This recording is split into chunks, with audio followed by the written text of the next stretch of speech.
참으로 주님의 도우심이 크게 구체적으로 확인되고 경험되어지는 복된 날 되시기를 예수님의 이름으로 축복합니다. 22장, 23장, 24장에서 계속 그 발람 선지자 그리고 모압 왕 발락에 대한 내용을 말씀하시고, 지금 25장에 와서는 발람이 등장을 하고 있지 않습니다마는 그 발락과 발람에 의해서 지금 어떤 일이 진행되고 있는가를 연장선상에서 지금 말씀을 하고 계십니다. 1절 보실까요? 이스라엘이 시딤에 머물러 있더니 그 백성이 모압 여자들과 음행하기를 시작하니라. 이 모압이 어떤 곳입니까? 발락이 발람 선지자를 곧이겨서 이스라엘 백성들을 저주하려고 수단 방법을 가리지 않았던 그 땅 왕 모압 왕 발락이었습니다. 이 시딤이라는 곳은 여호수아가 가나안 땅 정탐꾼을 보내는 장소였습니다. 이 시딤은 모세가 신명기의 말씀을 선포했던 마지막 설교했던 장소입니다. 굉장히 의미가 있는 곳임에도 불구하고 어떻게 쓰여지나 보십시오. 이스라엘이 시딤에 머물러 있더니 그 백성이 모압 여자들과 음행하기 시작했다. 이 미인계, 이스라엘 남자들을 유혹해서 모압 여인들이 이스라엘 남자들을 유혹한 것은 딱 하나입니다. 자기들이 섬기는 우상, 풍요의 신이요 다신의 신이라고 생각했던 바알 신전으로 하나님의 언약 백성들을 데리고 가서 우상 숭배하게 만드는 그 일을 하도록 발락이 그 모압 여인들을 통해서 이런 일을 지금 진행하고 있는 것입니다. 2절도 볼까요? 그 여자들이, 모압 여자들이, 이스라엘 남자들을 유혹했던 모압 여자들이 자기 신들에게 제사할 때에, 모압 사람이 섬기는 신은 바알 신입니다. 풍요를 주고 다산을 주장하는 신, 바알 신입니다. 바알 신. 그 신에게 제사할 때에 이스라엘 백성들을 청하며 이스라엘 남정네들을 청했습니다. 백성이 먹고 그들이 신들에게 절했다.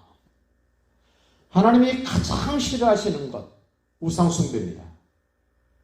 창세기 1장에 보면 그 우주에 엄청난 태양, 달, 수많은 별들이 왜 저 공창에 있어야 됩니까? 하나님의 형상을 가진 사람들이 살아가는 땅을 비추도록 하나님이 설계하셨고 지금도 섭리하시고 작동하게 하고 계십니다.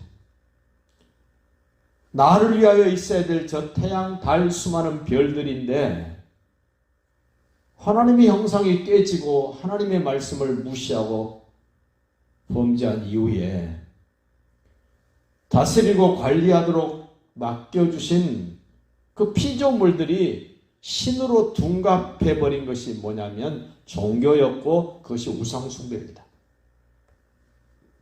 하나님을 모르고 예수님을 모르는 사람들은 하늘을 쳐다보고 복을 빕니다.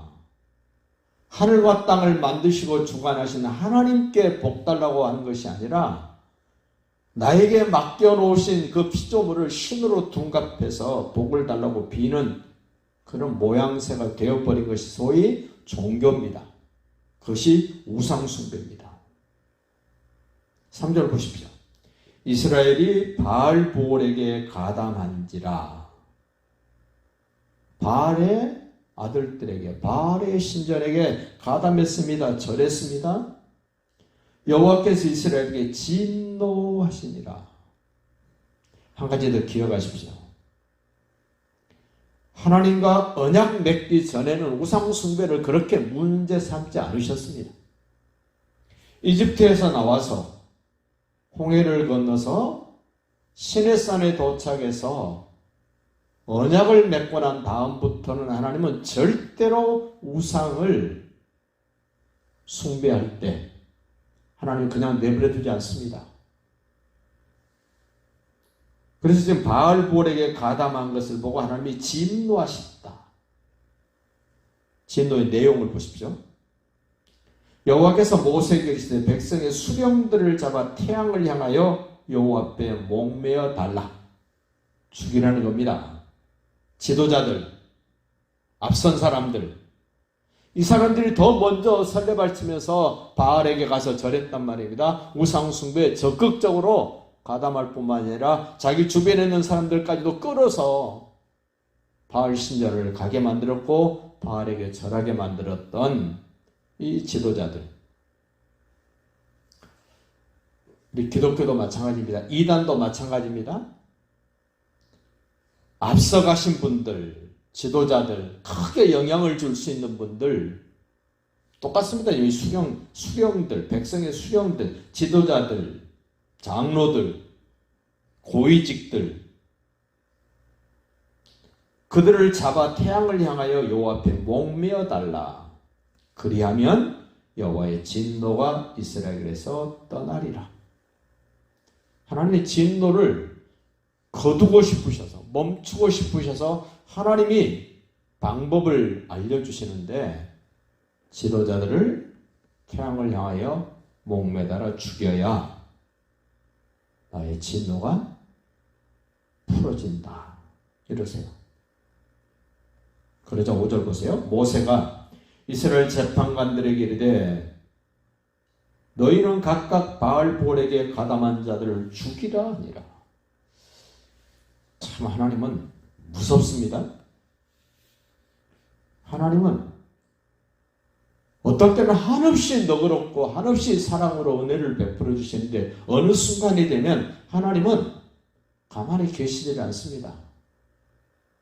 하나님이 정해놓은 그 기준이 넘어버리면 마치 자동 센서처럼 하나님이 정해놓으신 어떤 수준이 있습니다. 그 수준을 넘어버리면 자동으로 하나님의 진노가 발동되어지는 마치 자동 시스템처럼 작동하는 하나님의 진노를 보게 됩니다. 모압 사람들이 바알을 섬기고 음행하는 것에 대해서 하나님이 묻지 않았습니다. 그런데 이스라엘 백성들이 바알을 섬기고 그 하나님의 형상을 가진 언약 백성들이 바알에게 가서 절하고 가담한 것을 하나님은 내버려 둘 수 없어서 샘플로 지도자들을 목매달아 죽이라는 겁니다. 6절도 보십시오. 이스라엘 자손의 온 회중이 회막문에서 울 때에 왜 웁니까? 바알을 섬겼던 사람들을 처단하고 나니까 백성들이 우는 겁니다. 자기들이 원하는 바가 아니죠. 자기들이 바란 바가 아니기 때문에 웁니다. 이스라엘 자손 한 사람이 모세와 온 회중의 눈앞에 미디안 한 여인을 데리고 그 형제에게로 온지라.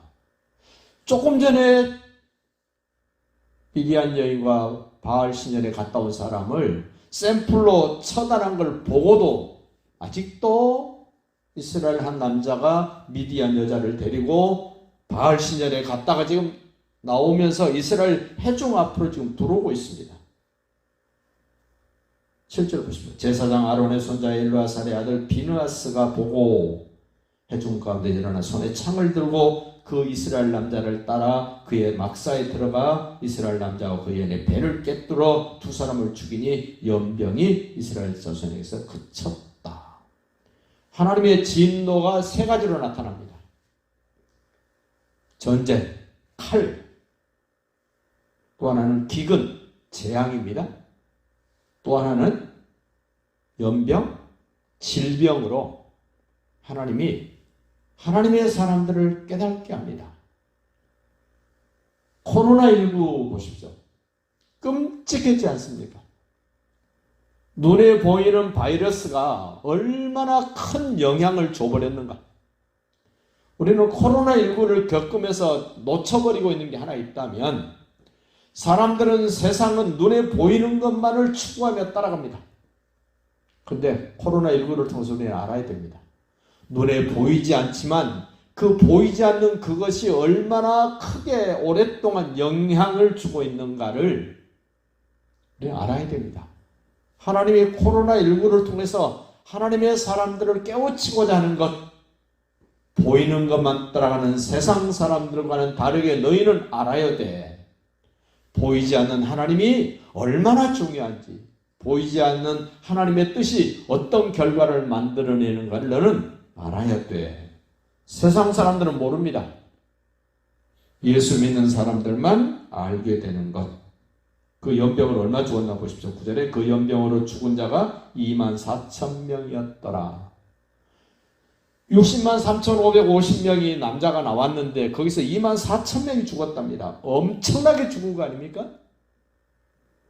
어제 이스라엘하고 하마스 전쟁이 터졌습니다. 한 2,000명가량 죽었다 그럽니다. 여기 지금 24,000명이 죽었습니다. 엄청난 숫자가 죽은 겁니다. 하나님은 왜 이렇게 하실까? 하나님의 사람들에게 경고하시는 겁니다. 깨달으라는 겁니다. 우상 숭배가 어떤 결과를 만드는가? 하나님을 거역하고 하나님을 모르고 산다는 것이 어떤 의미를 만들어내는가를 너는 봐야 돼. 너는 알아야 돼.